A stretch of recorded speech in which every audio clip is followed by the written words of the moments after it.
Sekarang sama Paus itu digambarkan dunia ini rumah kita bersama. Kalau kita nggak peduli di situ, nanti lama-lama generasi kita itu akan menderita. Karena dasarnya kalau tidak dirawat pasti terjadi sesuatu yang tidak menguntungkan kita. Dalam tanda kutip dibilang bencana. Atau diperbanyaklah pohon-pohon palma. Pohon-pohon palma. Palma, tanaman palma dalam pot atau di. Iya. Karena itu nanti tahun depan pada saat ada buat Paskah ya. Betul. Jadi kita bisa bersama. Jadi swasembada. Iya betul. Swasembada palma. Swasembada palma. Ya, swasembada.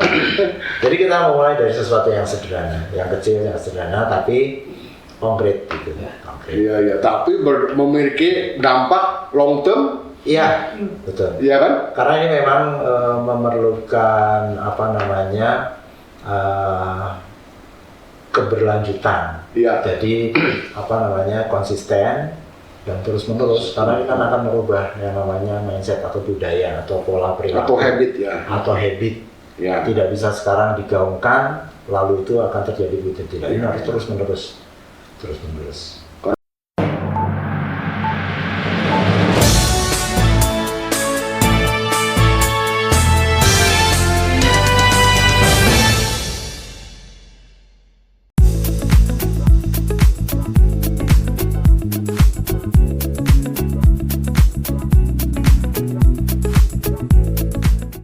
Halo Sobat Podcast, jumpa lagi di sini dengan Agus Suyanto dan kali ini kita akan ngobrol, kita akan kongko-kongko itu mengenai aspek yang sangat berdampak kepada manusia, yaitu aspek lingkungan. Di gereja itu ada satu seksi pelayanan, ada namanya seksi ekologi yang tentunya akan menangani masalah lingkungan.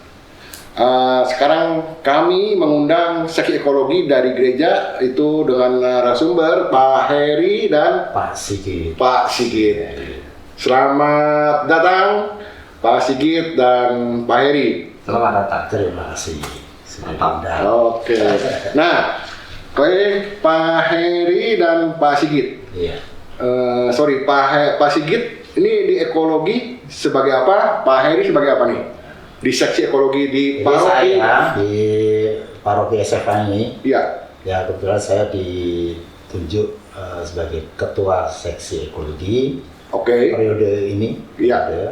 Kemudian Pak Heri adalah ketua seksi ekologi juga periode sebelumnya. Oke. Berarti dua tokoh seksi ekologi ini. Maksudnya berjalan bersama walaupun ini tetap berjalan bersama. Iya. Oke. Sekarang Pak Sigit, untuk ekologi apa sih maksudnya itu? Seksi ekologi di bawah bidang apa? Kalau di gereja paroki ini? Salah struktur ya. Struktur. Ya, seksi ekologi itu kan di bawah bidang pelayanan. Di bawah bidang pelayanan. Iya, di bawah bidang pelayanan. Tetapi dia menangani masalah ekologi yang berkaitan dengan masalah lingkungan hidup. Dan intinya merawat bumi, merawat lingkungan gitu. Jadi ada satu dituntut ada satu kecintaan terhadap alam semesta. Terhadap alam semesta. Wih, keren. Ya. Oke, Pak Heri. Nah ini visi misinya apa? Merawat bumi dong ya, kayak begini. Ya, kalau visi misi yang masih jadi pilot itu. Yang menjadi pilot. Iya. Ya visinya itu sebetulnya kita mengikuti visi dari keuskupan. Ya, jadi tema utama dari ekologi itu visinya itu pertobatan ekologis. Pertobatan ekologis. Maksudnya gimana? Ya, pertobatan ekologis itu adalah kita didorong untuk merawat bumi. Untuk merawat bumi. Merawat bumi karena bumi ini menjadi keprihatinan kita bersama saat ini karena boleh dikatakan sedang sakit. Nah, ini menjadi keprihatinan gereja yang dicetuskan oleh Bapak Suci Fransiskus, Ya. Paus Fransiskus, Ya. melalui ensiklik Laudato Si itu. Nah, Laudato Si. Ya. Nanti kita bicara. Itu jadi visinya, Ya. visinya adalah pertobatan ekologi. Pertobatan ekologi. Pertobatan ya. Jadi apa namanya? Ada satu keluhan karena merusak lingkungan itu juga merupakan satu tindakan yang berdosa. Gitu. Maka kita harus bertobat. Gitu. Oh. Jadi, pertobatan ekologis. Iya. Jadi itu visinya. Oke, nanti kita lari ke situ. Iya. Nah, sekarang Pak Heri, waktu Bapak kan periode sebelumnya seksi ekologi. Jadi memang Bapak pernah bekerja atau itu di bagian lingkungan atau gimana? Ada background ke situ, Pak? Ya, saya memang dari penelitian ya, dari Balai Penelitian Ternak. Oh, Balitnak. Ya, Balitnak itu. Pensiun dari situ saya bekerja di peternakan sapi itu menangani lingkungan itu. Oh, oke. Jadi ya apa ya? Begitu saya di sini seperti ini, di sana nanganin ini jadi ngeklop. Iya. Ngeklop artinya kalau di lingkungan itu kan mungkin Bapak sendiri tahu kan ribetnya buang neon satu sama satu drum tetap 6 juta. Oh, ini limbah berbahaya ya? Iya itu, makanya kita harus benar-benar memperhatikan. Nah, sebelum masuk ke situ saya ingin tahu ingin menyampaikan begini Pak. Sebenarnya eksistensi manusia itu didasari ada 3 relasi dasar. Ya. Yang pertama kepada Tuhan Yang Maha Kuasa. Ya. Yang kedua kepada sesama. Ya. Yang ketiga kepada bumi rumah kita yang diserahkan Tuhan kepada kita untuk dikelola. Itu ajaran gereja itu. Tetapi poin 1, poin 2 kan selalu digaungkan kan ekaristi. Ya. Itu kan bersatu dengan Allah Tritunggal, bersatu dengan sesama kan. Tapi yang ketiga itu belum gitu loh. Makanya kita sore juga sekali-sekali mau digaungkan supaya nanti ekologi itu memang benar-benar dia menghayati atas keadaan rumah kita yang sebenarnya sekarang sedang sakit dan sudah berusia jutaan tahun. Ya, artinya ini kalau ini kan sebenarnya seperti rumah kita aja lah, rumah Bapak ya misalnya. Kalau rumah Bapak bocor misalnya, atau terus tiba-tiba di kamarnya ada tikus mati, Bapak bereaksi enggak? Pasti bereaksi kan? Pasti bereaksi. Membersihkan segala macam. Nah ini gambaran kecil ini sekarang sama Paus itu digambarkan dunia ini rumah kita bersama. Oke. Kalau kita nggak peduli di situ, nanti lama-lama generasi kita itu akan menderita. Karena dasarnya kalau tidak dirawat pasti terjadi sesuatu yang tidak menguntungkan kita. Dalam tanda kutip dibilang bencana. Kalau ada bencana, pasti kita yang menderita. Itu. Ada yang mengatakan, kok itu tulah.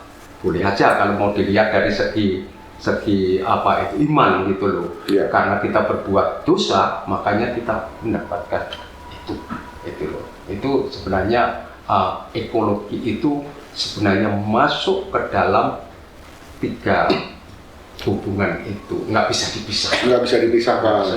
Gitu. Iya. Nah, untuk seksi ekologi sendiri, aksi nyatanya seperti apa nih? Nah, tadi kita bicara visi misi. Ya. Nah, kita gini, ada kata-kata begini. Kalau kau peduli dengan hal yang kecil, ya, akan diberikan juga hal yang lebih besar, artinya bertahap. Ya. Mula-mula saya menjadi orang ekologi Pak, saya itu nggak ngerti. Tetapi ternyata, ini pengalaman, ternyata saya merasakan bahwa ini suatu kehendak Tuhan. Oh, kamu saya tempatkan di sini. Tidak sekedar menempatkan Pak, tidak sekedar hanya bicara gitu. Saya dikasih konkretnya Tuhan memberikan banjir ke rumah saya dan rumah sendiri. Satu komplek cuma rumah saya sendiri. Masuk ke rumah itu sampai 1,20 meter. Habis semua Pak. barang-barang rusak semua itu. Tuhan mengirimkan tidak hanya air, lumpur dikirimkan, kepiting dikirimkan, cacing dikirimkan, pampers dikirimkan, masuk penuh di situ. Saya merenung. Enggak, sebentar. Ya. Banjir ke wilayah Bapak, cuman yang banjir Bapak aja. Rumahku sendiri. Loh. Karena pintu, Kok bisa? ya, pintu gerbangnya itu jari-jari Pak, nggak dikasih seng. Oke. Banyak ditutup semua. Iya. Ya masuk, tapi puji Tuhan lah, hanya masuk ke rumah saya. Saya bayangkan kalau masuk ke rumah orang, seperti apa repotnya? Semua repot kan? Iya. Udah saya repot. Dan saya satu-satunya tinggal di situ dapat bantuan, satu dari Bondongan, yang kedua dari desa Pak. Supermi, beras, piring. Tapi apa makna yang terjadi itu saya renungkan, ya udah, oh berarti saya memang harus peduli ke situ. Iya. Harus peduli terhadap lingkungan. Iya, terhadap lingkungan itu. Ini satu panggilan nyata, dikasih konkret contohnya seperti ini. Kalau orang tidak peduli membuang sampah sembarangan, akibatnya seperti itu. Nah itu terus sampai sekarang asal ingat itu, aduh Tuhan. Sebenarnya saya dikasih nggak harus banjir pun saya melakukan kok Tuhan, tapi memang kehendak Tuhan luar biasa itu. Jadi terus teringat terus, mau buang apapun teringat, aduh banjir nih, rusak nih saya. Jadi terutama kita merubah pola hidup kita sendiri. Nanti ya bisa satu orang bisa dirubah, puji Tuhan. Bisa umat 2 orang, 3 orang terus bertahap terus seperti itu. Nah, nggak bisa sekaligus banyak itu, karena namanya ekologi itu masih asing bagi telinga umat yang memang benar-benar awam. Nah, justru itu betul. Laudato si itu apa? Masih bingung. Iya. Jadi ya kita terjemahkan dengan bahasa sehari-hari yang memang dia bisa terima, sekalipun dia tidak istilahnya, oh ini pastikan kalau dibuang itu 100 tahun baru bisa proses, diurai gitu. Nggak nyambung. Apalagi ibu-ibu yang udahlah, kadang-kadang buang juga sembarangan. Tapi terus ini Pak Sigit ini intinya ngasih terus. Tapi kan lama-lama capek juga. Terus akhirnya Tuhan, saya sudah mengasih tahu 2 kali, 3 kali, selanjutnya Tuhan, itu karena itu harus berkaitan ke sana, gitu. Iya. Gitu. Nah inilah ceritanya tentang ekologi itu, dan sebenarnya dasarnya dari diikat oleh keprihatinan yang sama. Adanya polusi, adanya pengambilan sumber daya alam yang tidak bijak, itu semua ternyata mengakibatkan dampak yang kurang positif untuk kehidupan manusia dan semua yang ciptaan Tuhan yang hidup, mau belalang, mau cacing, mau semua banyak punah. Sekarang Bapak, dibandingkan saya kecil,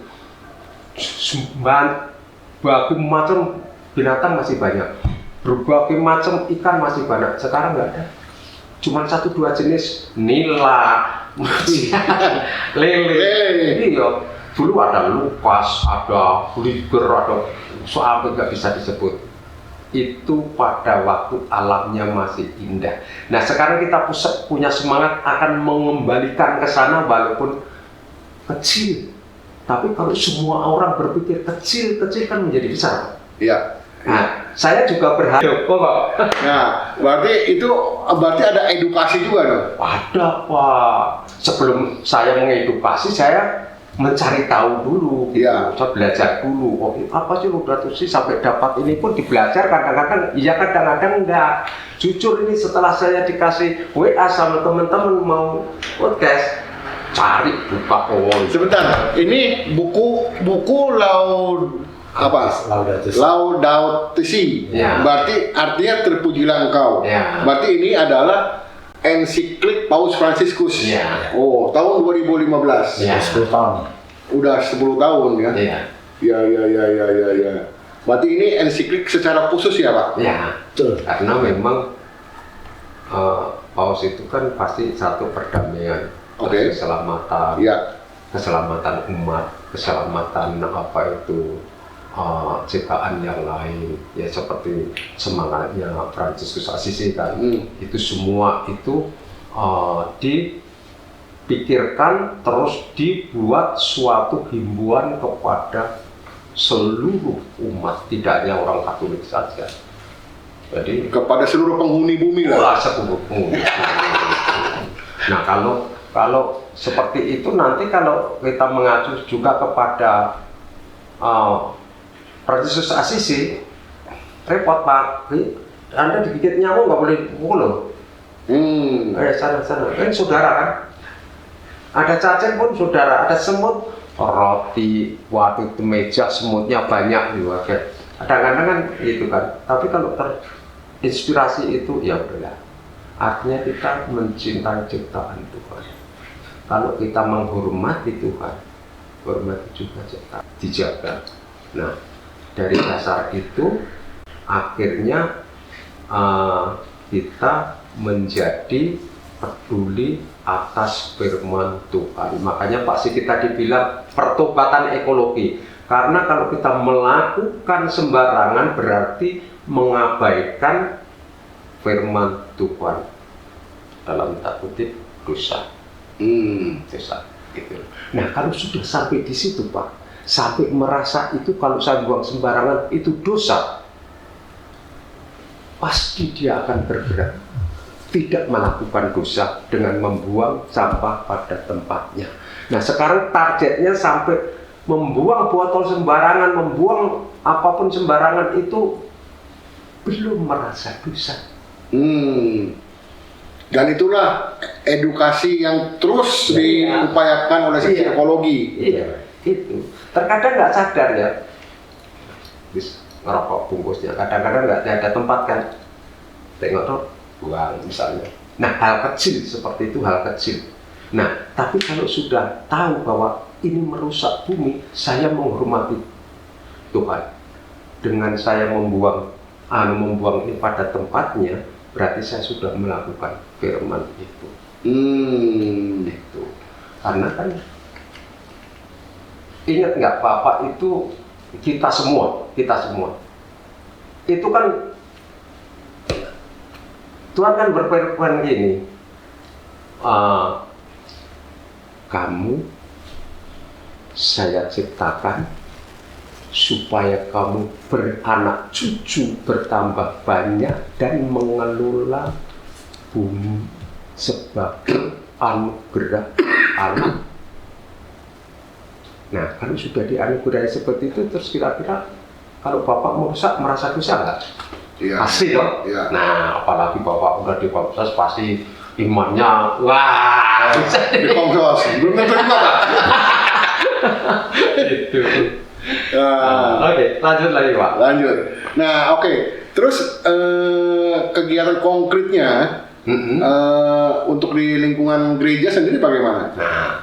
Wah, kasih ke dulu nanti kan kalau kurang tak. Jadi kegiatan konkretnya itu kan tadi kan kita didasari oleh bagaimana cara kita merawat bumi, mencintai lingkungan hidup, dan ini adalah seruan sendiri dari Bapak Uskup bahwa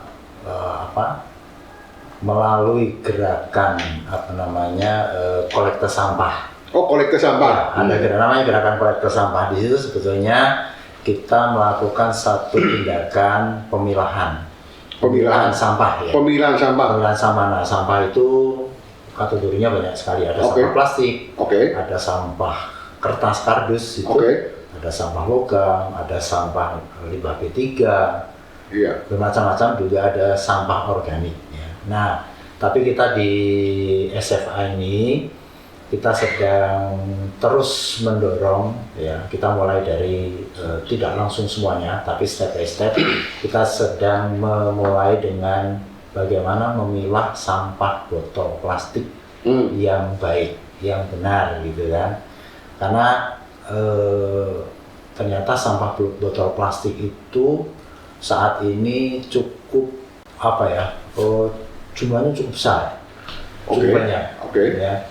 Nah ini juga menjadi keprihatinan bersama karena banyak sekali sungai-sungai kita, bahkan itu sampai ke bawah ke laut, itu botol-botol plastik itu ternyata cukup mengotori lingkungan hidup kita. Makanya Kalau apa namanya di SFA ini nantinya kedepannya memang kita akan juga memilah apa namanya sampah-sampah yang lain, termasuk sampah kardus sebenarnya. Tapi saat ini kita masih fokus di sampah botol plastik.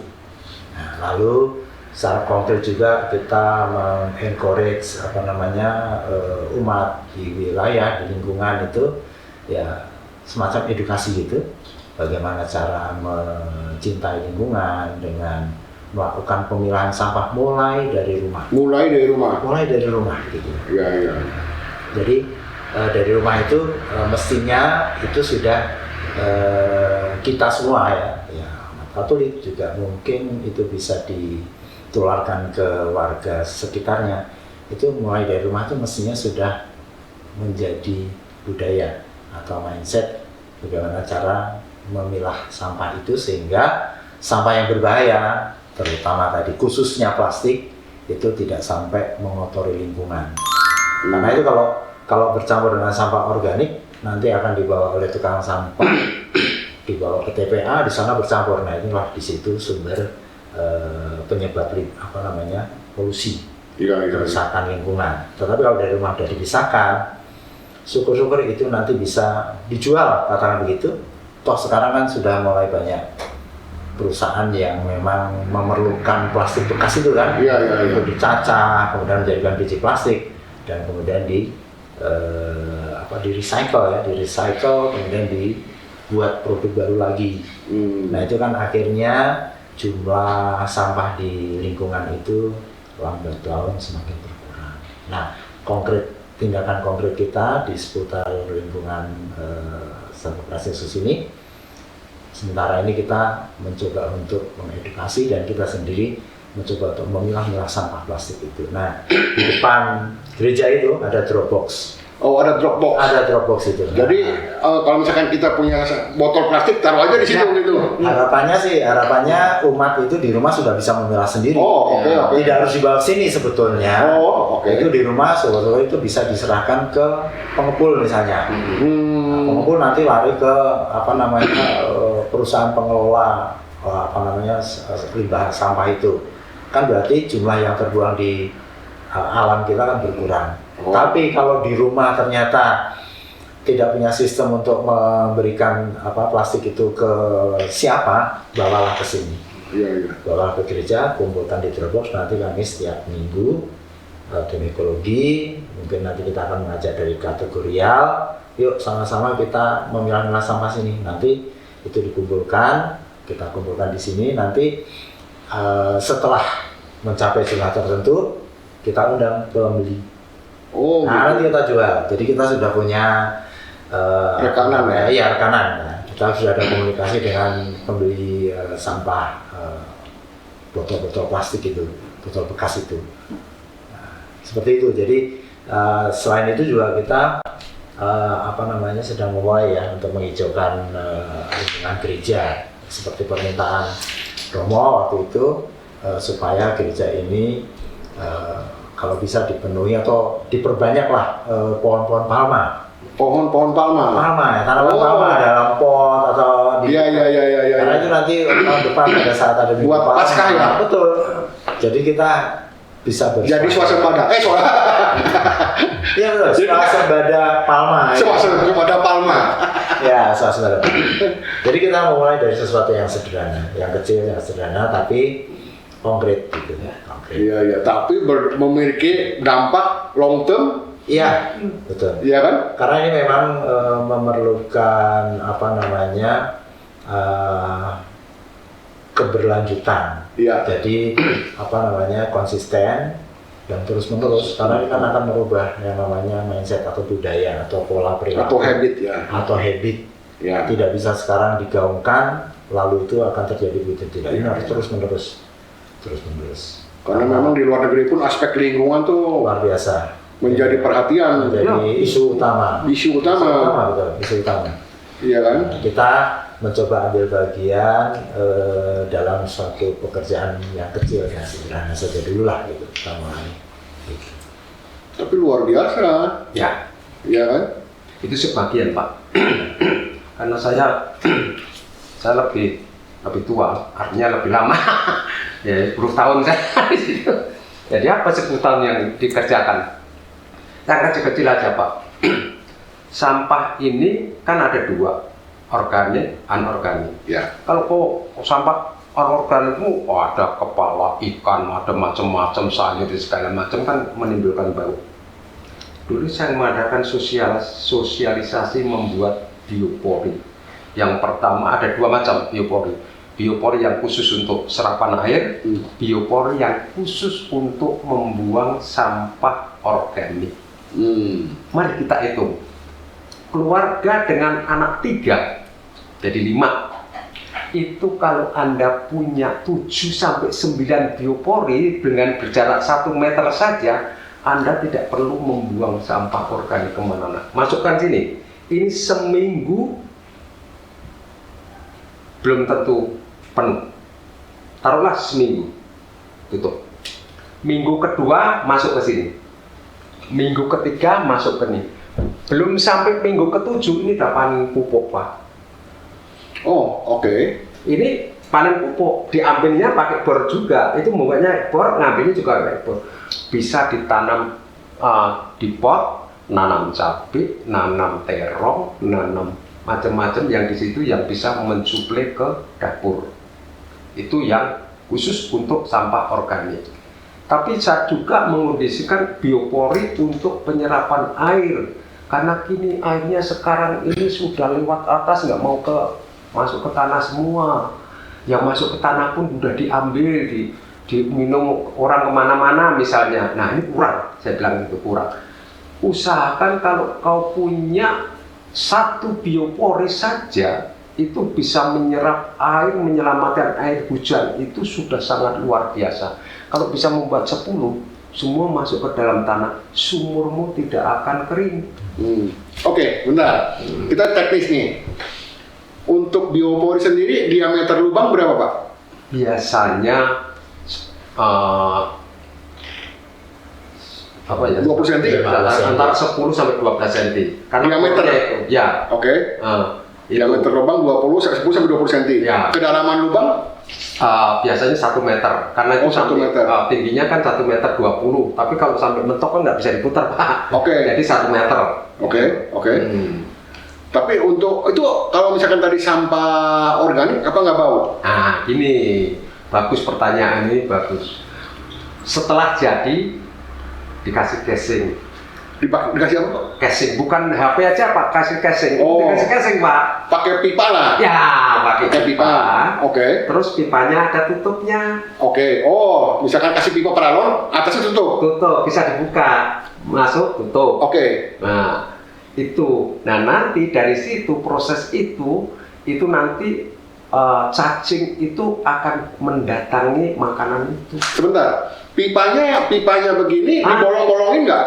Ini pipanya jangan dibolongin Pak. Oh, jangan dibolongin. Ini sebenarnya casingnya cukup segini. Jadi begitu ini lubang segini, casingnya itu hanya untuk nutup aja Pak, casingnya. Oh ini, gitu. Segini aja masuk. Oh. Karena ada tutupnya. Ini memang sengaja biar cacing itu biar datang ke situ. Oh. Nah, itu yang disebut biopori. Itu pori-pori yang dibuat oleh bio, oleh kehidupan, yaitu oleh cacing. Makanya disebut biopori. Oke. Gitu. Berarti kalau misalkan tinggi lubang 1 meter, hanya casingnya 20 cm. Nah, 20 cm aja. 20 cm, 80 cm-nya nggak usah dikasih pipa lah. Nah, itu nanti dia. Oke. Jadi nanti dia nyerap ke situ. Nah, kalau misalnya nggak mau diambil, nggak apa-apa, pindah. Tanah Anda menjadi tanah yang sangat subur. Itu. Nah, itu kalau udah seperti itu, pasti kita nanam apa-apa pun bagus, gitu loh. Dan untungnya sebenarnya kita nggak usah buang sampah. Masukin aja tutup, udah beres. Besok panen daripada beli pupuk. Misalnya, beli pupuk itu 15.000 Pak, kecil gini kan. Buat sendiri kan lumayan itu. Karena kan macam-macam kan isinya. Yang hayati ada, yang hewani ada kepala ikan ada, itu proteinnya tinggi. Itu pupuk bagus Pak. Gitu. Oh. Itu. Nah, itu biopori untuk ini. Kalau biopori untuk yang air tadi? Kalau biopori yang air, nah ini Pak, itu begitu dia ini buat, itu biasanya diisi sampah. Oh, diisi sampah. Sampah tapi jangan terlalu padat. Jadi Sampahnya sampah apa nih? oh sampah itu jangan uang Pak ya, uangnya seperti ya. Rumput-rumput itu kotoran itu masukin aja tutup blok gitu. Jadi ya nanti begitu kalau hujan kan air di atas itu kan masuk ke situ semua Pak. Artinya di mana ada biopori di situ dan masuk. Supaya itu nanti sampah itu juga untuk makanan cacing. Itu masalahnya. Jadi itu sekalian menyerap air, tapi cacing juga masuk ke situ. Nah, kalau ada kehidupan cacing di situ, ada pori-pori di situ, berarti oksigen di tanah itu banyak. Pasti bagus untuk tanaman. Dan ingat, cacing itu dia di sparikelnya dia mengeluarkan satu tumbuh untuk tanaman. Oh. Jadi di mana ada cacing di situ tanahnya subur. Oh, iya. Gitu. Jadi itu indikatornya saya orang Jawa Pak ya. Orang Jawa dulu tanah itu kalau subur asal ada cacing pasti subur. Pasti ada organik di dalamnya. Indikasinya. Iya indikasinya. Indikasinya ada cacing, pasti subur.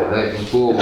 Tapi kalau lebih nggak ada cacing dilihat tanaman. Nah, saya orang biologi Pak. Iya. Kalau tanaman seperti ini tanahnya subur, tanaman seperti ini tanahnya tidak subur misalnya, itu udah ada indikasinya gitu. Iya.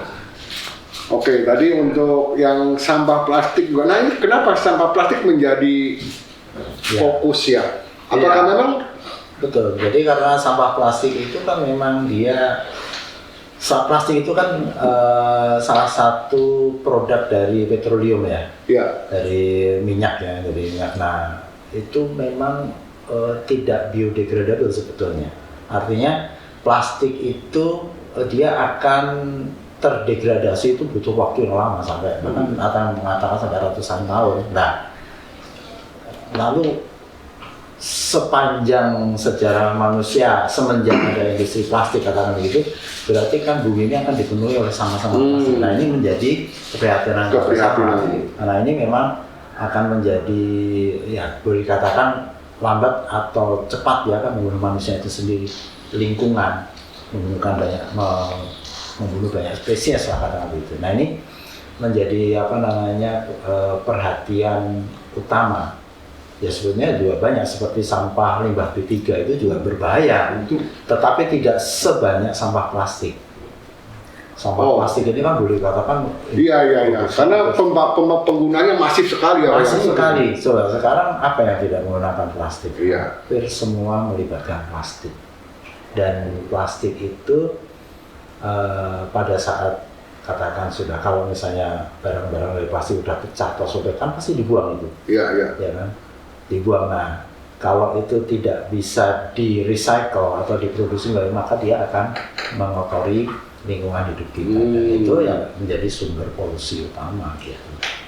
Nah, makanya plastik ini dikatakan menjadi salah satu pengotor atau penyebab polusi. Salah satu yang menyebabkan polusi di muka bumi ini yang paling besar. Gitu. Iya. Nah, tadi Bapak juga ada singgung untuk pengelolaan sampah plastik di gereja kan? Berarti ada kolaborasi dengan pelayanan lain, seksi lain atau bidang yang lain? Oh, ya jadi sementara ini kita mengelola, bukan mengelola, sebenarnya memilah sampah. Itu sebetulnya hanya sebagai indikator saja. Ketika Dropbox itu penuh, berarti kesadaran umat itu sebetulnya cukup baik di dalam mewujudkan atau boleh dikatakan mencintai lingkungan dengan memilah sampah itu sendiri. Iya. Ya kan? Nah, kita sebagai dari seksi ekologi itu sebetulnya mencoba untuk bagaimana sih plastik ini jalurnya nantinya harus kemana. Bahwa plastik itu sebetulnya ya harus seperti itu, dibuang di tempat yang benar, lalu disalurkan gitu, disalurkan, jadi tidak sampai terbuang di alam atau di lingkungan kita yang akan mengotori. Nah ini memang memerlukan edukasi juga sih. Nah itu jadi kita sementara ini dari ekologi itu sedang mengedukasi bagaimana cara memilah. Memilah. Ya, karena kalau mengolah itu mungkin ada bagian yang lain. Oke, jadi untuk memilah, maksudnya udah kalau misalkan ada sampah plastik, diapain ini? Dijadiin satu? Oh iya. Jadi sebenarnya kan sementara yang kita coba pilah itu adalah masih terbatas pada sampah botol plastik. Botol plastik. Ya, jadi bukan plastik kresek karena pengepul yang pembeli pengepul atau yang kita lakukan hubungan untuk mengambil barang itu adalah dia juga meminta sama-sama X atau bekas botol plastik itu. Jadi kalau seperti plastik kresek atau plastik yang lain dia belum. Jadi dia masih. Jadi ini kan mungkin ada keterkaitannya juga dengan bisnis dia juga gitu ya. Yeah. Karena dia nanti dia akan press atau dia cacah lalu dikirim ke Tangerang atau mana gitu ke suatu perusahaan besar yang mengolah sampah plastik, terutama botol plastik itu. Dan itu kan memang punya nilai nilai bisnisnya. Nilai ekonomis ya. Nilai ekonominya ada gitu. Tutupnya, kemudian labelnya itu beda-beda gitu. Oh gitu. Ya, bahkan yang labelnya itu. Labelnya itu kalau dikumpulkan itu ternyata bisa dibuat menjadi produk PVC. Pintu-pintu kamar mandi PVC itu dari situ. Dari dari kan labelnya. tipis kecil. Iya PVC ya. Tapi baru tahu. Ternyata ya sebesar ini paling hanya setengah kilo. Iya. Ya betul. Jadi istilah memilah tadi itu. Tutupnya sendiri, ringnya itu sendiri, terus labelnya sendiri. Nah nanti botol plastik itu biasanya kita remas lah, kita perkecil dulu supaya dia bisa compact, kita wadahin sehingga tidak memakan banyak tempat. Lalu kita kumpulkan di belakang sana. Di belakang nanti kira-kira sudah mencukupi jumlahnya, katakan untuk satu angkutan itu baru kita hubungi. Jadi pembelinya ada di Sentul itu. Ya udah kita tinggal telepon, datang, nanti timbang, oke nanti mereka menghitung. Nah, hanya botol minum atau botol plastik yang lain juga menerima dia? Semua plastik. Semua plastik. Iya. Misalkan bekas kecap atau misalkan bekas sirup. Iya. Atau itu. Ya, cuman memang nanti kalau seperti bekas kecap itu kan kita harus bersihkan dulu gitu. Oh, oke. Nah, itu saya mau tanya itu tuh. Nah, misalkan saya lah di rumah ada botol kecap nih, kayak begitu, bekas botol plastik kecap gitu. Betul. Jadi dari rumah udah dibersihin dulu. Iya, itu lebih bagus Pak. Itu berkatnya lebih tinggi. Oh, berkatnya lebih tinggi. Jadi pakai saya bersih. Bahkan dulu kampanyenya itu waktu awal-awal kampanyenya. Lanjut coba. Ya kampanye dari rumah itu memang harusnya botol yang sebelum dibawa sini udah diremas sekalian gitu. Oh. Jadi kalau dia misalnya bekas botol kecap atau bekas mayonaise, apa itu plastik semua itu ya sebaiknya dibilas karena kadang-kadang ada yang bekas susu. Bekas susu, oke. Ya, bekas susu itu cuma dibuang di sini kita beberapa. Nah sampai sini setelah kita mau pilah sudah banyak pilatumnya. Nah itu ini juga perlu juga kan? Perlu. Itu saudara tuh Pak, pilatum itu Pak. Nah itu dia. Lalu menghasilkan.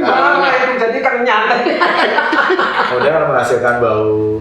Itu kan kalau kita buang di lingkungan kerja kan jadi tidak nyaman. Makanya sebaiknya itu memang perlu edukasi. Jadi umat itu memang waktu itu sempat disosialisasikan lewat video.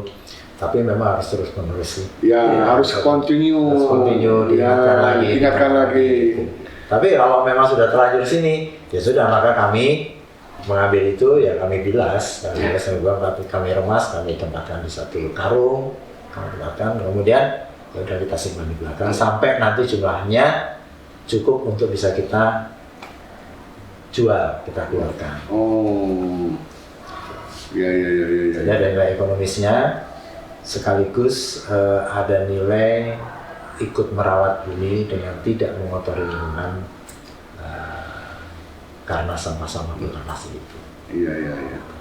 Nah itu juga kan sering kita misalkan pertemuan-pertemuan di wilayah atau di lingkungan kan juga Iya, nah itu salah menggunakan satu botol plastik juga tuh. Makanya itu di beberapa kesempatan saya waktu juga pernah pas kebetulan ada doa Rosario atau waktu itu kalau nggak salah bulan kitab suci atau pas ada pertemuan ya kita selalu selalu mengkampanyekan mengenai bagaimana mencintai lingkungan, bagaimana memilah sampah, bagaimana kita ikut mencoba merawat bumi mulai dari rumah, mulai dari rumah. Harus mulai dari rumah, itu sebaiknya seperti itu. Nah, oke, untuk kardus bagaimana? Kardus sementara kita belum, memang di paroki lain itu sudah sampai ke kardus. Karena di sini kebetulan ada keterbatasan tempat untuk masih keterbatasan tempat. Iya, jadi kita masih belum memiliki tempat yang cukup. Ini saja untuk botol-botol plastik di belakang itu juga kalau terlalu banyak dia udah sampai kemana-mana, nanti juga tidak nyaman juga di estetika gitu ya. Nggak enak. Lagi pula kalau seperti kardus itu kalau terlalu banyak dan terlalu lama menumpuk biasanya juga mendatangkan tikus atau lain sebagainya. Jadi itu memerlukan tempat sih. Apalagi limbah B3 ini kan juga harus tempatnya khusus. Khusus Pak, memang itu ada aturannya. Ya, dan ini limbah B3 tuh. Dan ini juga nanti cara membuangnya kita juga harus tercatat. Betul. Tempat spesifikasi tempat penyimpanan limbah B3. Iya. Transportirnya ya. Harus memiliki izin itu. Dan itu harus tercatat itu. Ya. Tercatat semua dan mereka yang membakar itu juga harus punya izin. Iya. Sebentar. Ini edukasi juga. Yang dimaksud dengan kategori limbah B3 contohnya apa? Kalau di rumah tangga? Kalau di rumah tangga batu baterai. Ya. Oke. Neon, bohlam itu. Bohlam neon yang sudah mati. Bukan LED tuh. Iya. Kalau LED yang mati. Bukan LED, neon apa? Neon. LED maksudnya yang bukan LED? Yang bukan LED itu sebenarnya itu limbah B3. Nah kalau LED? LED itu ramah lingkungan Pak. Iya, karena dia. Maksudnya gimana? Biayanya itu nggak bisa, itu diambil khusus Pak. Dari lingkungan udah dibilang yang tukang ngambil sampah limbah B3 sudah ditunjuk oleh lingkungan. Betul. Nah, terus datanglah ke perusahaan. Betul. Ternyata di situ cuma ada 10. Iya. Tapi waktu yang sudah ditentukan harus diambil. Iya. 6 juta Pak. Iya. 100 6 juta. Iya. 200 6 juta. Maksudnya 200 apa nih? 200 bohlam atau? Nah itu. Iya. Hitungannya kan drum Pak. Iya betul. Satu drum betul. Itu. Betul. Nah itulah aninya. Ya. Saya kembali lagi dulu nambahin tuh. Kenapa dikatakan kolekte sampah? Jadi mau mengaitkan bahwa kata kolekte itu memberi kepada Tuhan. Jadi sudah terkaitlah image-nya umat itu. Jadi ini saya buang, apa ini saya persembahkan kepada Tuhan. Nah, itu mendekatkan juga dia relasinya kepada Tuhan. Itu dan mendekatkan relasi kepada bumi. Itu. Jadi dengan istilah itu sebenarnya berkatekese secara tidak langsung gitu loh. Makanya ya datang banyak di situ. Nah, uangnya kemana? Kita kembalikan lagi untuk kebutuhan misalnya bunga, pupuk, misalnya untuk kembalikan ke situ lagi. Oke. Jadi seksi ekologi menjual sampah botol plastik, kemudian dananya dialokasikan untuk pemeliharaan pupuk tanaman-tanaman yang ada di seputar gereja. Oke. Di simpan memang ada darahnya. Iya. Terus misalnya sekretarisnya sendiri keren kita Pak. Keren ya. Sekretaris ada anggota gitu loh. Terus beli alat-alat dekor karena ekologi itu juga Romo dulu paling ekologi Pak Robert ekologi dekor siap dekor itu. Dekorasi gereja. Dengan tanaman-tanaman hidup. Dengan tanaman dengan tutup botol. Tutup botol? Iya tutup botol kan secara ekologis. Itu yang disebut reuse. Oke. Itu ringnya tuh botol tanaman-tanaman pokoknya itu sampah kita rangkai menjadi hal yang indah. Iya, iya, iya. Gitu. Nah itu kan udah artinya boleh dikatakan reuse juga oke gitu, tapi keindahan itu ada. Dan Romo Dwi selalu harus ekologis, harus ya memang benar omongannya seruannya uskup itu, nah, kita harus melaksanakan. Gitu. Jadi sebenarnya ini belum sempurna nih PR-nya Pak Sigit ini. Masih banyak karena memang harus ini continue terus ya Pak ya. Itu. Ya. Tapi nanti itu akan kita sampaikan pada pertanyaan yang berikutnya. Ya. Oke, kita ini ke tadi yang buku ini Laudato Si. Iya. Ensiklik Paus Fransiskus tahun 2015 ya. Ini biasanya diperingati di gereja minggu bulan Mei atau bulan Juni? Sebenarnya bulan Mei sih. Pasti bulan Mei. Enggak, kalau Singapura kemarin melakukan Mei ya. Mei, ya. Ya. Oke. Tapi kemarin itu saya mendapat WA itu kok Juni. Iya. Itu. Nah, aku pikir mau Mei mau Juni yang penting mengingatkan. Iya, iya. Mengingatkan gitu. Dan penting ini bulan Laudato Si. Oh, bulan Laudato Si. Ya, ini bulan Laudato Si. Apa yang mau kita lakukan? Untuk bulan Juni ini. Ya, maksudnya pasti Bapak nanti sebelum bertanya saya ngomong dulu nih. Ngomong dulu ini supaya nggak nanya. Sebenarnya gini Pak, ekologi itu sudah seperti baju dipakai. Ya. Bulan ekologi itu hanya suatu upacara untuk mengingatkan, memperbarui. Nah, Bapak terima setiap Ekaristi menerima hosti, Ya. itu memperbarui hidup. Bapak sudah hidup baru setelah dibaptis itu sudah. Ya. Nah, terlalu diperbarui. Ekologi juga gitu Pak. Ini bulan ekologi memperbarui. Tapi sebenarnya sudah melekat di hati Pak Sigit ini ekologi. Tingkah lakunya harus ekologis. Harus ekologi. Agus ekologis. Kalau orang ekologi nggak itu, wah ketemu Pak Agus nggak ditawarin rokok saya. Itulah anunya. Jadi terus apa? Kira-kira Pak Sigit? Ya. Saya Kira-kira bulan Juni ini apa nih programnya? Itu cepet nih memakan. Ya tadi kan dikaitkan yang namanya Laudato Si itu kan sebenarnya sedang membicarakan masalah merawat bumi ya. Ya. Merawat bumi, lalu ada ada kesetaraan antara Sang Pencipta, manusia dan juga bumi gitu, di mana kita berpijak gitu kan. Ada satu keterikatan di situ. Nah, dalam memperingati bulan Laudato Si ini ya kita terus mendorong umat untuk memahami, mengedukasi atau kalau boleh dikatakan merubah mindset lah. Tapi ini perlu waktu ya. Pasti Pak. Perlu waktu. Itu kesadaran akan lingkungan hidup, kesadaran akan pentingnya menjaga lingkungan hidup kita, gitu kan. Nah, memang kita kemarin dengan Pak Medi Pak Medi, kita kemarin diajak oleh Pak Medi yang dari OMK, itu nanti akan ada, ini sedang dalam rencana namanya Misa Ekologi. Oh, Misa Ekologi. Misa Ekologi itu nanti saya nggak tahu, mungkin sepertinya di daerah Sentul.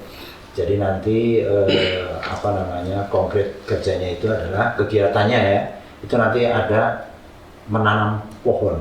Menanam pohon. Ya, itu sebagai wujud menghijaukan bumi. Pohonnya apa? Saya nggak tahu, nanti dari Pak Medi yang akan sepertinya pohon akasia atau songokuling atau apalah, pokoknya itu pohon kayu. Jadi pohon kayu untuk menghijaukan bumi. Untuk penghijauan. Untuk penghijauan, untuk menahan erosi dan sebagainya. Nah, itu nanti melibatkan OMK. Nah, setelah itu baru dibarengi dengan Misa Kudus gitu ya. Misa Kudus disebut Misa Ekologi. Nah, sebenarnya di situ kita sedang mencoba mengajak generasi muda. Oh bagus dong ini. Ya. OMK Betul. juga harus Generasi sadar lingkungan ya. Betul. Ya. Jadi kita mencoba untuk mengajak generasi muda ini melalui talenta mereka masing-masing kan mereka kalau kita kan mungkin mereka kan sangat ya apa dengan IT dengan sosmed. Nah itu mungkin salah satu talenta mereka untuk bisa memanfaatkan ekologi ini apa didengungkan atau dikampanyekan terus menerus. Nah itu memang harus mulai dari generasi muda agar mereka pun semakin apa ya semakin peduli dengan lingkungan, semakin peduli dengan apa namanya apa yang disebut dengan keadilan sosial itu. Artinya kalau mereka mencoba mencintai lingkungan, otomatis tidak ada apa namanya sesuatu yang dikorbankan. Kalau tidak ada sesuatu yang dikorbankan, ini ada terjadi satu kesetaraan atau keadilan. Nah, ini menjadi penting. Nah ini kan harus terus-menerus juga dimulai oleh generasi muda. Kalau generasi tua ini kan suatu saat tahun kan juga pasti akan berganti gitu kan. Nah ini saya pikir ini satu rencana yang bagus. Bagus tuh. Ya, yang kemarin diminta oleh apa oleh Pak Medi. Pak Medi kemarin juga bilang, Pak Sigit kapan itu dari ekologi? Oke, nanti kita coba akan bikin konsepnya seperti apa. Saya sendiri juga belum dapat apa informasi persisnya nanti di lokasinya dengan cuman Pak Medi waktu itu sempat memberi gambaran ya bisa aja nggak tahu di Sentul atau di Cibubur dan di sana sepertinya sudah ada pihak-pihak yang sangat apa welcome itu. Oke, nggak apa-apa, kita siapkan lahannya untuk ditanami tanaman. Ya, Bibit bahkan bibit sepertinya sudah disediakan, hanya butuh tenaga untuk menanam. Nah ini kan bagus sekali. Jadi OMK atau remaja kita itu bisa terlibat langsung secara nyata gitu. Lalu nanti di situ ada satu pesan yang berkaitan dengan isu-isu ekologi. Dengan kategori lainnya gimana Pak? Ada kerjasama WKRI atau misalkan dengan kategori yang lain itu kita waktu itu sudah memulai ya sebetulnya untuk memilah sampah sih. Oke. Gitu. Jadi ada jadwal. Cuman memang ini beberapa bulan terakhir ini kita masih belum meminta lagi. Nanti kita akan bikin satu jadwalnya. Sebenarnya yang tahun lalu sudah ada jadwalnya. Iya. Minggu ini siapa, kategorinya dari mana? Gitu. Ya, jadi tim ekologi datang sini, nanti ada dari Legio Maria misalnya. Ya beberapa orang perwakilan, gitu. Dari wilayah. Jangan lupa Pak Sigit, Komsos masukin. Oh iya. Jadi sebetulnya semangatnya bahwa semua umat itu ikut ambil bagian di dalam di dalam merawat bumi ini melalui kecintaannya terhadap lingkungan yang berperan dalam aktivitas yang ekologis. Iya. Mungkin dalam bulan ekologi ini Pak, kita tuh kami punya gembala sendiri Pak. Keren kan? Wah. Kami punya gembala. Jadi nanti kita juga bagaimana gembala itu nanti mau menyerukan apa yang harus dilakukan gitu loh. Jadi gembala itu di Keuskupan Bogor punya Romo yang khusus menangani ekologi. Oh ada ya? Ada. Oh di kemarin Keuskupan. Romo Sewu. Oke. Ya sekarang udah ganti lagi Romo Bonifasius. Romo Boni. Bonifasius yang paroki Cibubur ya? Iya. Oh. Sekarang yang memegang Komisi Ekologi di Keuskupan. Romo Boni. Nanti ada instruksi. Mari kadang ayo kita bersama satu keuskupan misalnya. Kayak kemarin itu kejadian tanaman ke gua Kanada itu mana itu? Rangkas Bitung. Nah itu gua ketemu Romo Sinurat, ketemu Romo Aris, ketemunya di sana malahan, padahal tetangga ada di sini. Kita sama Romo ini tetangga. Kok di sini? Oh saya orang ekologi kok mau sama. Kumpul semua di sana 2 hari dari dekanat barat, timur, selatan, tengah, utara terkumpul di situ. Cuman nggak paham ini dari mana ya kalau nggak yang mengenalkan diri nggak, tapi tetap saudara satu darah ekologi. Iya, iya. Nggak, sorry, berarti di keuskupan juga ada apa tadi seksi, komisi ekologi ya. Komisi ekologi. Jadi itu memang dibentuk oleh Bapak Uskup ya. Jadi dari itu. Berarti gereja juga Betul. concern sekali terhadap lingkungan ya. Karena sangat pentingnya sampai dikasih gembala sendiri. Dikasih komisi sendiri, dikasih gembala sendiri, Betul. seorang romo ya. Oh ya. Sekarang cuma ada satu di sini sebenarnya sudah ada gembalanya, tapi di paroki ini belum dibentuk seksi bencana. Ada gembalanya juga Pak. Seksi bencana. Iya, itu ada yang ditunjuk romo siapa karena saya nggak terlibat di situ, saya nggak familiar gitu. Tapi ini belum ditunjuk di sini. Kalau ada bencana ya PSE aja, PSE ya paling siapa, saya juga terlibat di situ. Wah, aku Cianjur, sana bawa nganterin waktu gempa kemarin kan. Itu kenapa nggak dibentuk seksi bencana? Saya bilang yang muda-muda, karena itu kan harus naik gunung misalnya ke tebing. Kalau yang tua-tua ini kan nggak pintar. Oh iya, iya. Itu yang muda-muda. Bapak aja kan ke lapangan sudah dikurangi kan? Iya. Nah, Sudah mulai. Karena udah nggak bisa lagi loncat-loncat tari. makanya itu. Ini masukan juga gitu loh. Ya, tanggapan dari umat sendiri bagaimana sejauh ini terhadap Seksi ekologi. ekologi? Ya. Cukup bagus sih, Cukup maksudnya bagus. cukup positif ya, Ya. cukup positif ya. Terbukti pada saat kita lagi di pojok ekologi, lagi memilah-milah sampah, itu ada umat yang sedang ada kegiatan di gereja itu ya datang nimbrung menanyakan sesuatu, lalu kita juga mencoba berkomunikasi, menjelaskan bagaimana seksi ekologi bekerja dan sebagainya.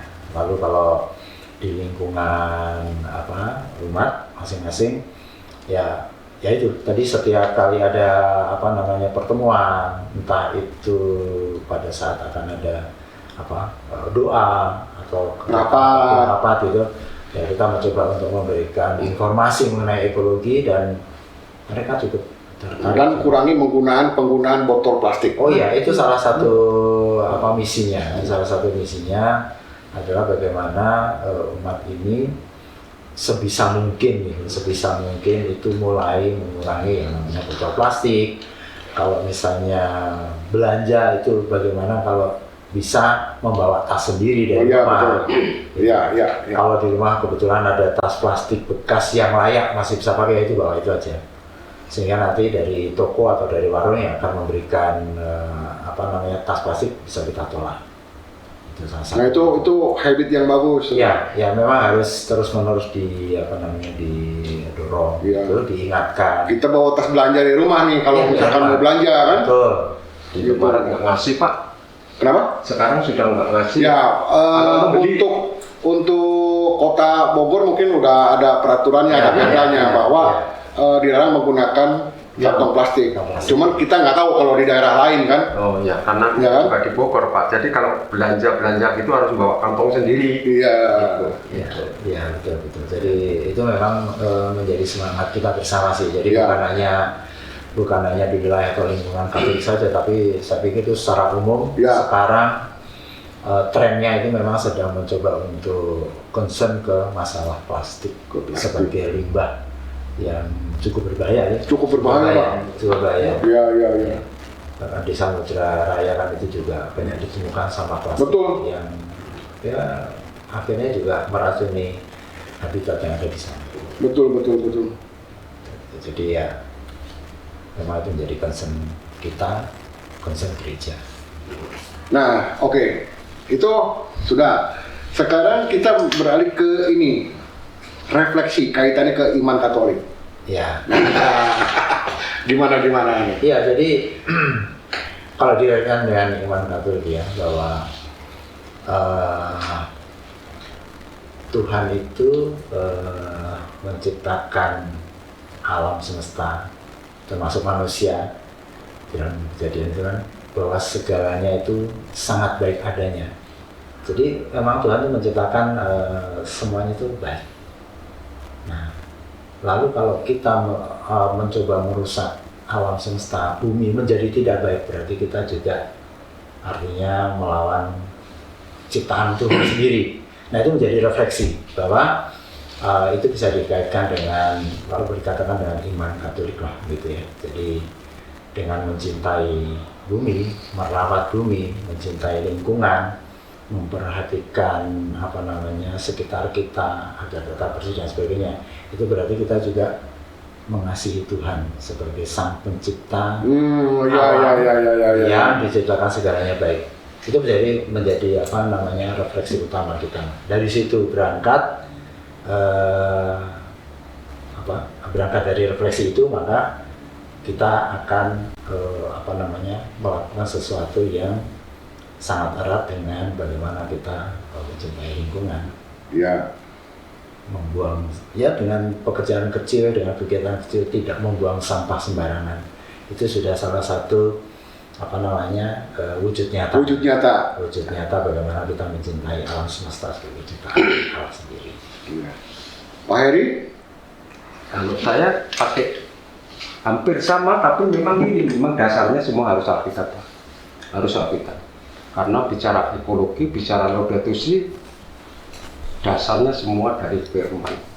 Jadi pernah dengar, marilah kita ciptakan manusia menurut rupa, gambar dan rupa kita, supaya mereka berkuasa terhadap ikan-ikan di laut, terhadap burung-burung di udara, dan segala ternak di bumi, dan segala binatang yang melata di bumi. Kata kuncinya, supaya mereka menguasai. Kuasa itu diberikan oleh Tuhan. Artinya jangan semena-mena dikasih kuasa, itu harus diperawat ini. Kalau tidak dirawat, pasti ada akibatnya. Makanya diciptakanlah laki-laki dan perempuan, diberkati.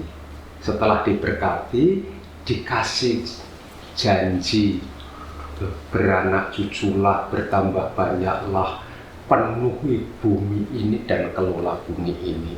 Nggak cukup Tuhan mengatakan begitu. Kasih orang itu ke Taman Eden. Ini semua tanaman buahnya boleh kemakan. Tetapi yang satu di tengah ini, buah pengetahuan baik dan jahat, jangan kamu makan. Karena kalau kamu makan, kau pasti mati. Adam mengelola itulah. Entah ke sebelah mana, Hawa di sini tergodalah oleh iblis mengambil rupa ular, goda. Akhirnya makan kan? Tetapi dia juga memberikan kepada Adam. Apa kata Tuhan?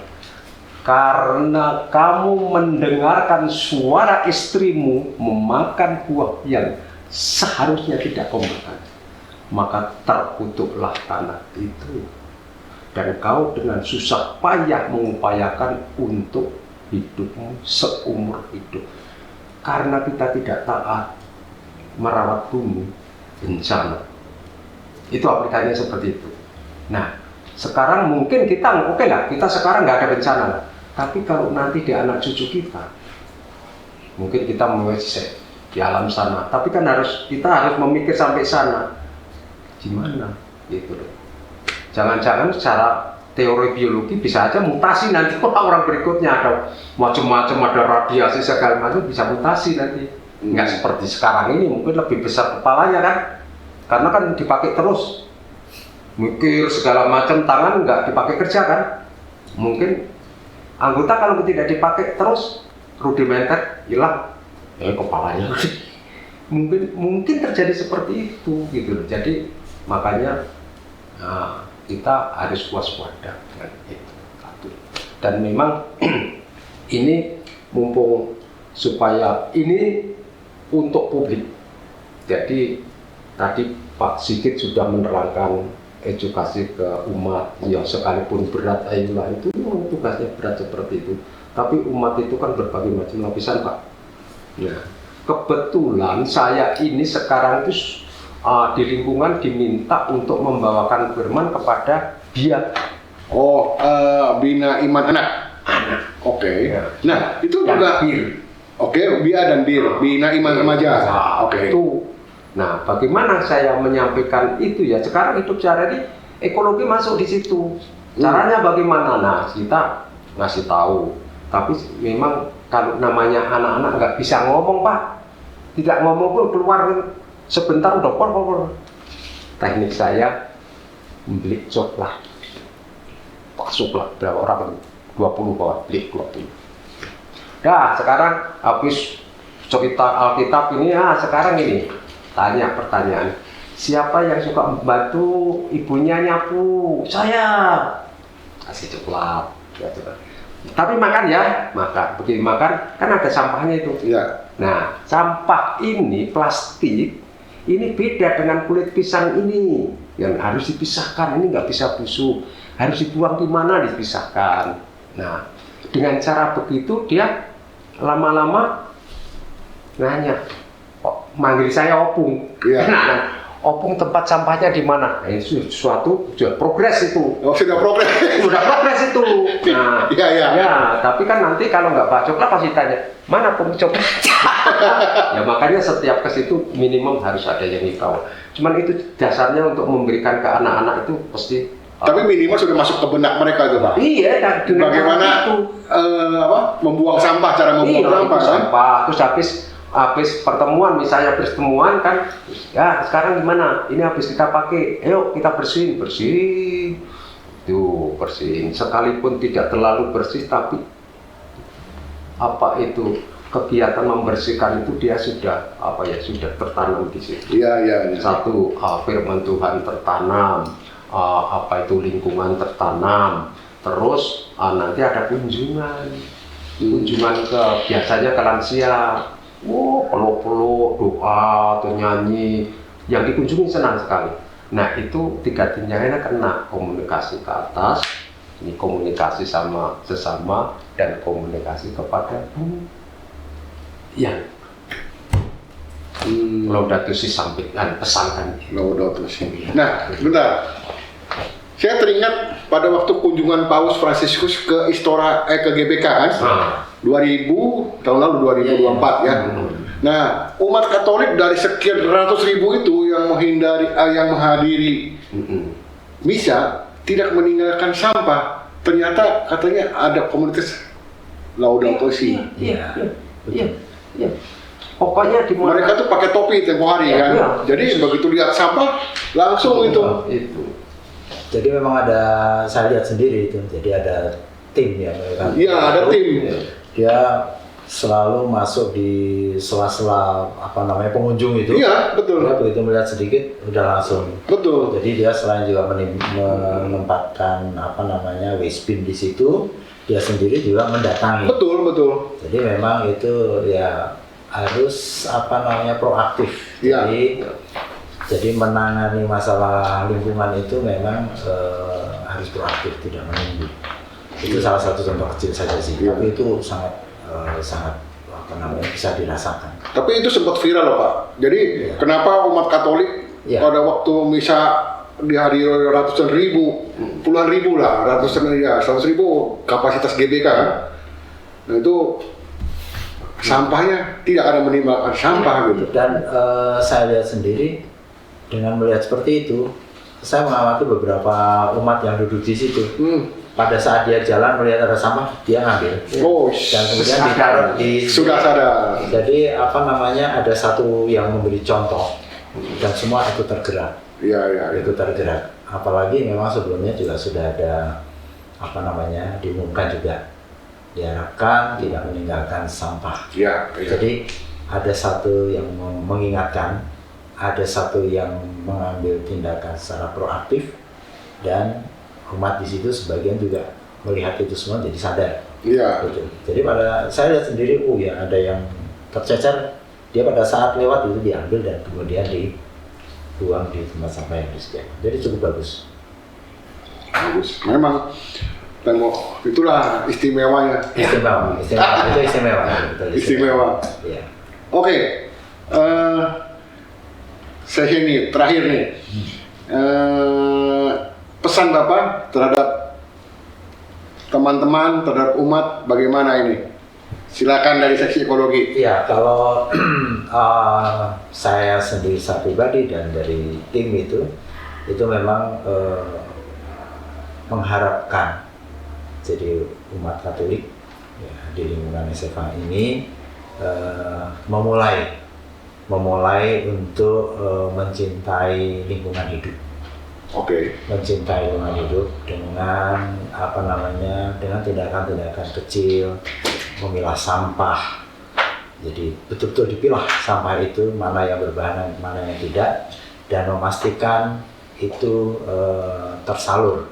Artinya juga nanti tidak dicampur lagi gitu, tapi tersalur. Satu itu. Yang kedua, memulai dengan tindakan nyata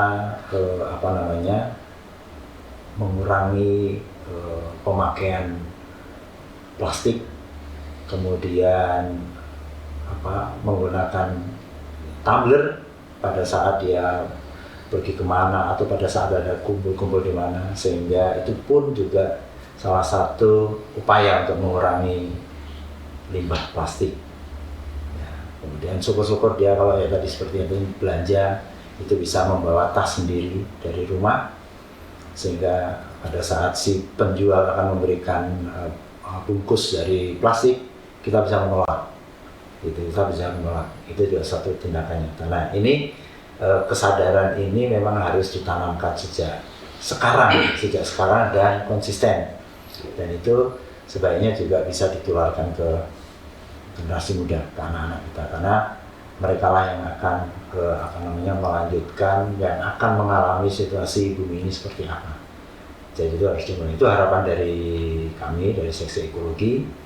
Ya, lakukan dengan tindakan yang sederhana saja dulu, gitu. Intinya kita ikut merawat bumi, kita ikut menselaraskan kehidupan yang harmonis antara alam sekitarnya dengan manusia, dan itu juga akan terhubung satu dengan yang lain, dan itu juga merupakan salah satu semangat untuk bagaimana kita mengasihi alam. Oke, terima kasih. Pak Heri, ada tambahan closing statement? Aku nggak ada tambahan, tapi saya mau balik bertanya sama Bapak. Apa itu? Nah, di mobil Bapak ada tempat sampah nggak? Di mobil ada. Nah, ada. Ada. Itu sudah ekologis, Pak. Oh. Udah ada manfaatnya, dan Ya, juga ada ya. kegiatannya kan. Mungkin yang lain ada nggak? Ada. Ada yang nggak punya. Bilang kalau nggak punya, besok saya kasih. Besok saya akan, tapi tolong kirim duitnya dulu.